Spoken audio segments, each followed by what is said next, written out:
Lo que realmente buscamos cuando pedimos igualdad social no es una mera disposición de recursos o una reingeniería económica, sino la absolución de la culpa humana más antigua y profunda, la culpa de la individuación. El escenario está preparado, pero no en plazas públicas ni en cámaras legislativas. El escenario que nos interesa ahora reside en el paisaje silencioso y cambiante de la psique humana. Cierra los ojos por un momento y visualiza el abismo que se abre entre el ego, la frágil cáscara que se define en el mundo de la materia, y el yo, esa totalidad oceánica y muchas veces aterradora que vive en el centro. El deseo de una estructura social que abarque, distribuya el sufrimiento y disuelva la responsabilidad individual en la inmensidad de un consenso colectivo. Este deseo no es principalmente político, es, en esencia, un impulso religioso, arquetípico, una proyección masiva del alma en busca de la unidad perdida, porque el alma humana lleva una carga insoportable, la conciencia de la separación, el momento en que el niño se da cuenta de que ya no es la extensión indiferenciada de su madre, que hay un yo aislado y vulnerable. Es el primer trauma metafísico. Este es el nacimiento del arquetipo del huérfano primordial, aquel que fue expulsado del jardín de la unidad, obligado a enfrentar el hambre, el frío y la incertidumbre de la existencia individual. La vida del individuo es un viaje constante de duelo por la seguridad de ese útero psíquico, donde todas las necesidades fueron cubiertas sin necesidad de luchar, competir o, peor aún, decidir. Cuando miramos la historia de la humanidad, vemos que todas las grandes ideologías que prometieron el paraíso en la tierra, y el socialismo, en sus múltiples formas y matices, es una de las más poderosas, actúan como una invitación irresistible a regresar al abrazo de la Gran Madre colectiva. La Gran Madre, arquetípicamente, es la proveedora, la protectora, la que elimina el riesgo. Es el inconsciente colectivo proyectado en forma de Estado, de comunidad, de sistema. El deseo es simple, que la estructura externa sea tan perfecta e infalible como nuestra memoria idealizada de la seguridad uterina, que nos alimente, nos vista y, fundamentalmente, nos absuelva del terrible peso de la libertad. Piense en la libertad no como un derecho, sino como una carga cósmica. La libertad es el requisito para que cargues con tu propia cruz de elecciones, fracasos y responsabilidades. Cuando un individuo exige una distribución equitativa de los resultados, y no solo de las oportunidades, en realidad está abogando por una distribución equitativa de la carga de la existencia. Si todos somos iguales, si el Estado se encarga de todo, entonces yo, como individuo, no tengo la culpa de mi fracaso ni soy enteramente responsable de mi éxito. El riesgo es mutualizado, lo que para la psique representa una reducción de la ansiedad existencial a niveles soportables. Aquí, el humor emerge de una manera sutil, casi irónica, cuando nos damos cuenta del esfuerzo hercúleo que hacemos para subcontratar nuestra propia divinidad. Utilizamos estructuras políticas increíblemente complejas, con libros, teorías, planes quinquenales y revoluciones sangrientas, solo para evitar la meditación solitaria y aterradora sobre nuestra propia finitud y la necesidad de ser el único sustento de nuestra propia vida. Es una curiosa paradoja. El ser humano, la única criatura que sabe que va a morir, pasa la mayor parte de su vida construyendo un gigantesco teatro social para fingir que la muerte y la responsabilidad nunca llegarán. Este impulso arquetípico, esta búsqueda del hogar colectivo, también se manifiesta a la sombra del arquetipo del Salvador. Cuando un movimiento político promete resolver injusticias y desigualdades sistémicas de manera totalizadora, se viste con el manto del Salvador colectivo. Las masas, cansadas y oprimidas por la tarea de individuación, proyectan en este sistema la imagen de quien las redimirá. No es solo la pobreza material lo que esperamos abolir, es la pobreza espiritual de la incertidumbre y la desigualdad, lo que el ego odia enfrentar. Si mi vecino tiene más, eso no es solo una injusticia económica, es un insulto metafísico a mi propio valor y a la promesa de un cosmos justo que, en el fondo, exijo. La envidia y el resentimiento, las sombras más oscuras del huérfano primordial, visten el atuendo de la crítica social. No solo quieren subir, quieren asegurarse de que nadie suba tan alto que exponga la mediocridad de su propio esfuerzo o la profundidad de su propia inseguridad. En este momento de reflexión, te invito a silenciar el ruido externo y sentir la tensión entre lo colectivo y lo individual dentro de tu propia psique. ¿Alguna vez has sentido la tentación de simplemente entregar las riendas, de fusionarte con una causa mayor que disuelva tus dudas? Esta tentación no es una señal de debilidad política, es un llamado arquetípico, es la sombra del ego, cansada de la lucha, suplicando que la persona que proyectas, tu identidad social, sea absorbida y y validada por una estructura más grande e invencible. Perfecto. El socialismo, en su más pura idealización, ofrece la disolución del ego atormentado a cambio de la paz de la pertenencia universal. Es crucial comprender que el deseo de este orden colectivo no es inherentemente destructivo. Es, de hecho, una poderosa fuerza creativa, un motor para la comunidad y la cooperación, pero como toda energía arquetípica, lleva en su sombra el potencial del monstruo. Cuando el impulso por la unidad se convierte en la exigencia de uniformidad, el guardián del orden colectivo se convierte en el tirano. Exige que cada individuo sacrifique su diferenciación en aras del conformismo, ya que el tirano, el estado idealizado, no tolera la pluralidad. La singularidad es una amenaza a su control total sobre la distribución de la seguridad. La promesa de una sociedad sin clases o una sociedad en la que las diferencias se minimicen hasta el punto de ser irrelevantes es la promesa de un retorno a un estado preconsciente, donde la psique no necesitaba negociar la dureza de la realidad. Es el deseo de un mundo donde el principio del placer gobierne la economía y no el principio de la realidad.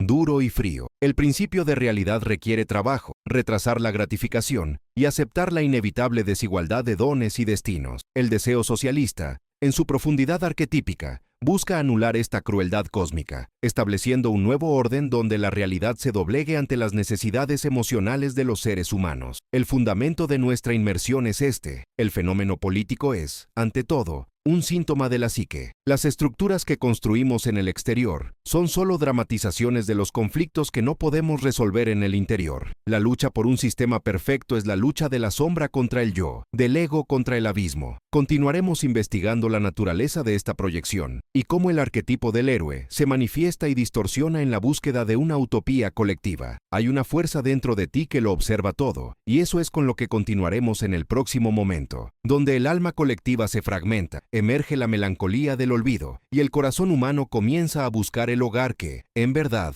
nunca existió en el mundo material. Sentimos, en el fondo, que hemos sido exiliados de un jardín primordial, y es este exilio psíquico el que alimenta las utopías sociales más robustas y, a veces, más peligrosas. Cierra los ojos por un momento, respira profundamente y siente el peso sutil de lo que estoy a punto de compartir. No es solo la economía la que nos lleva hacia un deseo de socialización extrema, es la geología de nuestra propia psique, el sedimento de milenios de experiencia humana, lo que nos obliga a buscar una forma de pertenencia que trascienda el dolor de nuestra separación individual. Permitan que estas palabras no solo sean escuchadas por sus oídos, sino también sentidas por su conciencia. Deja de lado, por un momento, la persona política que llevas y observa al niño interior que vive en tu pecho. Es la clave para la comprensión. Continuamos nuestro viaje hacia el laberinto de la psique colectiva, donde el deseo de un sistema igualitario se revela como la búsqueda profunda y a menudo inconsciente de un regreso al gran útero colectivo. Este deseo no es simplemente un cálculo racional de la distribución de recursos, él es la manifestación del arquetipo del huérfano herido, que busca redención y seguridad a través de la proyección de la Gran Madre en la estructura del Estado o comunidad. El huérfano, en nuestro contexto arquetípico, no es solo el que ha perdido a sus padres, sino la parte de nosotros que siente la pérdida fundamental de la unidad, la experiencia de individuación, el doloroso proceso de separación del yo inconsciente de la infancia y el surgimiento del ego consciente. Trae consigo la inevitable percepción de vulnerabilidad. El mundo se presenta vasto,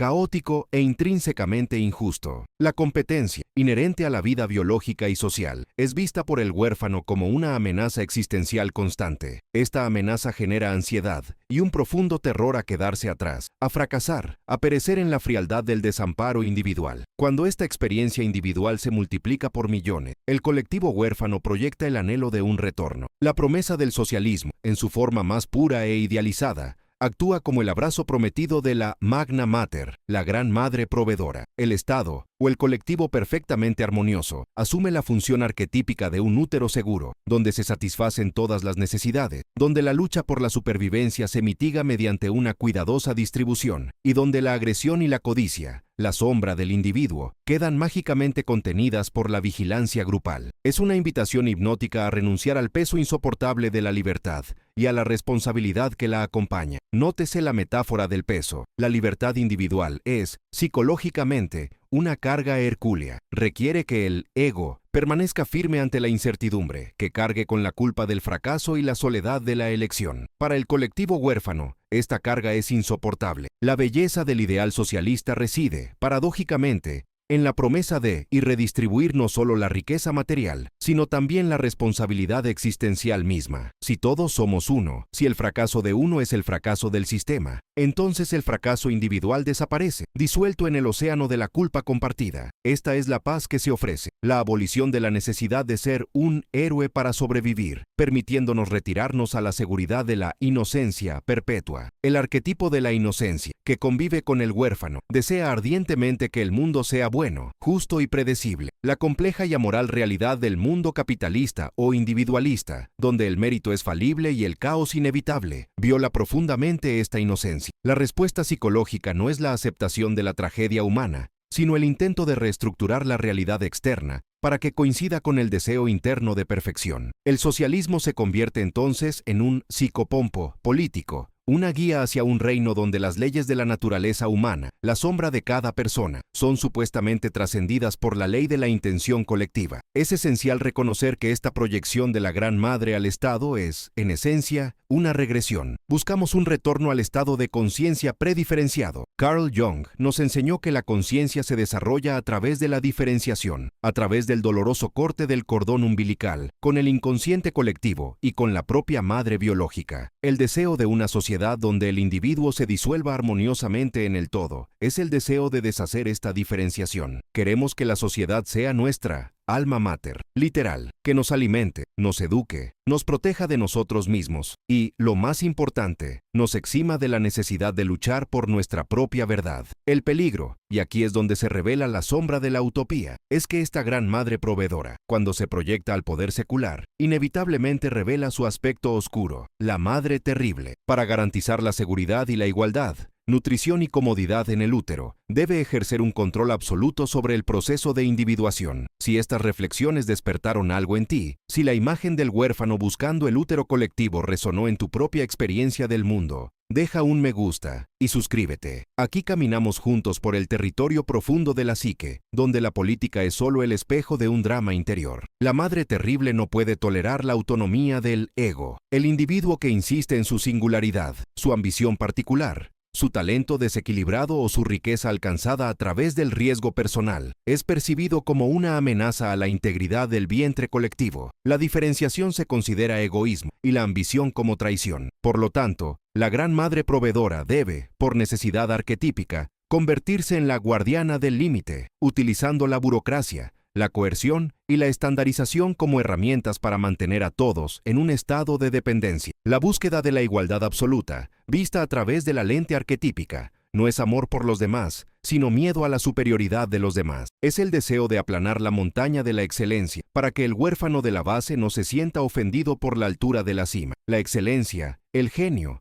la diferencia, cualquier cosa que no pueda distribuirse o estandarizarse fácilmente, se convierte en un objetivo, ya que altera la ilusión de que la vida puede ser tan ordenada como el jardín de infancia. El socialismo, como ideal psicológico, es el sueño de que podemos escapar de la tragedia humana sin recurrir a la trascendencia o la disciplina interna. Es el intento de solucionar un problema metafísico, el sufrimiento inherente a la existencia, con una solución puramente material y estructural. Pero, como observamos, el problema no está afuera, en la distribución de bienes, está dentro, en la incapacidad del ego colectivo de aceptar la sombra misma, es decir, de aceptar que la naturaleza humana incluye inherentemente la competencia, la codicia y la búsqueda de poder y unicidad. En lugar de integrar esta sombra individualmente, un trabajo duro y espiritual, la proyectamos hacia afuera, exigiendo que la estructura social nos la elimine. Esta proyección crea una trampa sutil. Al delegar la seguridad y la responsabilidad de nuestra felicidad a la estructura colectiva, el útero colectivo, simultáneamente delegamos el control sobre nuestras propias vidas. La promesa de seguridad se paga con la moneda de la servidumbre. El huérfano está a salvo, pero no libre. Cambió el caos de la libertad por la comodidad de la dependencia. Y así, el deseo colectivo de seguridad se transforma lentamente en la imposición colectiva de conformidad.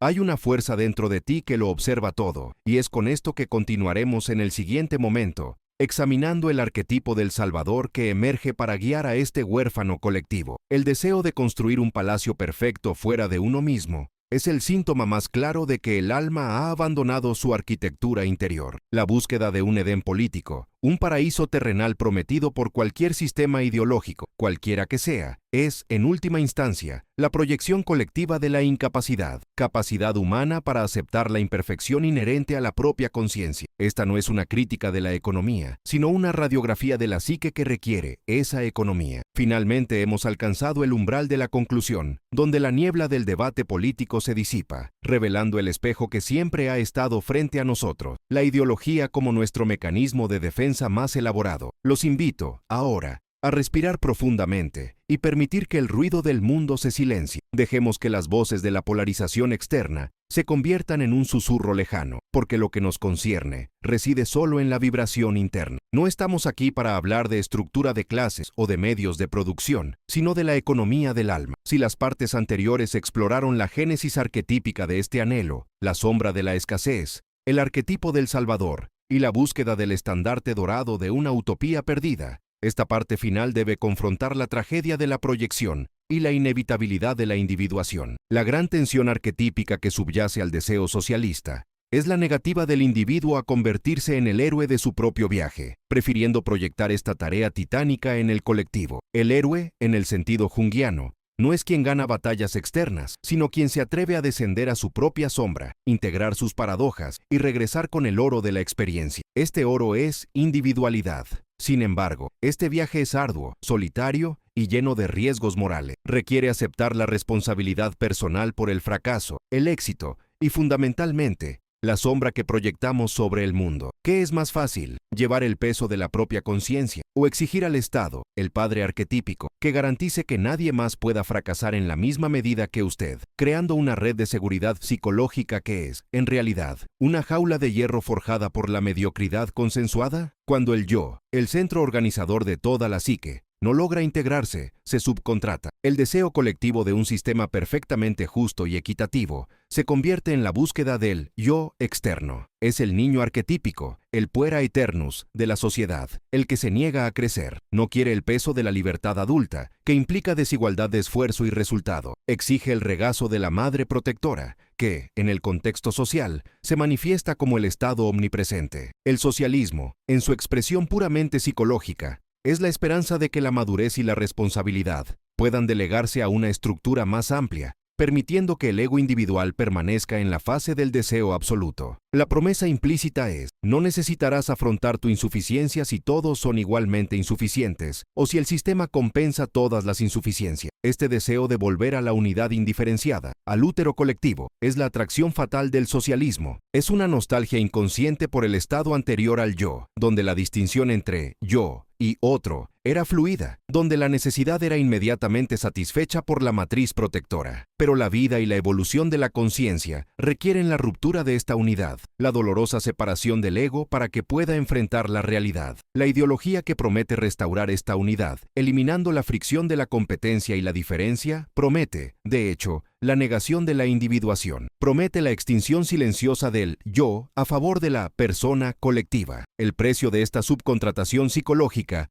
es el inevitable ascenso del guardián del umbral. Cuando la responsabilidad de la totalidad se transfiere al Estado, este Estado proyecta su propia sombra sobre el individuo que se atreve a ser diferente. La uniformidad que exige la ideología no es para garantizar la justicia material, aunque así se racionaliza, sino para garantizar la uniformidad psíquica. Cualquier desviación es una amenaza existencial para el frágil ego colectivo. El individuo brillante, el emprendedor innovador, el artista que ve más allá de lo convencional, todos ellos se convierten en figuras de la sombra, porque su existencia demuestra que la igualdad de resultados es una ilusión y que la excelencia reside en la diferencia. Perturban el sueño colectivo de que el esfuerzo individual es irrelevante frente a la distribución organizada. Por lo tanto, el deseo colectivo por el socialismo, en su núcleo arquetípico, es escapar de la cangustia de la libertad. La libertad, es el peso de tener que elegir, de fracasar solo, de levantarse solo. Es el reconocimiento de que la justicia perfecta no existe en el mundo material, solo en el plano del yo integrado. Cuando el individuo no puede soportar esta angustia, recurre a la estructura que promete absorberla. Y la estructura, al absorber la responsabilidad, exige a cambio sumisión total. El anhelo de un salvador económico se convierte rápidamente en dependencia de un tirano psicológico, porque donde hay ausencia del yo, asumido individualmente, aparece el vacío llenado por la figura del poder que controla y estandariza. Si estas reflexiones despiertan algo en ti, deja un me gusta y suscríbete. Aquí, caminamos juntos por el territorio profundo de la psique. La gran ironía es que la búsqueda de la fraternidad y la igualdad, nobles impulsos del inconsciente colectivo, es continuamente saboteada por la falta de integración de la sombra individual. Lo que se proyecta en el sistema político no es el ideal de amor universal de Rumi, sino la envidia y el resentimiento disfrazados de justicia social. La envidia, la sombra de Caín, es el motor silencioso que impulsa la exigencia de que se reduzca el éxito de los demás, y no que se eleve el propio individuo. Cuando la envidia alcanza el nivel colectivo, se legitima bajo la apariencia de una reforma estructural, exigiendo que el padre, el Estado, castigue al hermano exitoso para que el dolor de los menos afortunados sea aliviado, no por el ascenso, sino por la caída del otro. Es el triunfo de la mediocridad arquetípica. La mediocridad, en el sentido de Jung, no es simplemente lo opuesto al genio, es la resistencia psíquica a la totalidad, la negativa a aceptar la altura y la profundidad de la propia naturaleza humana. Sin embargo, hay una fuerza dentro de ti que lo observa todo, y eso es con lo que continuaremos a continuación, examinando la inevitabilidad del fracaso utópico.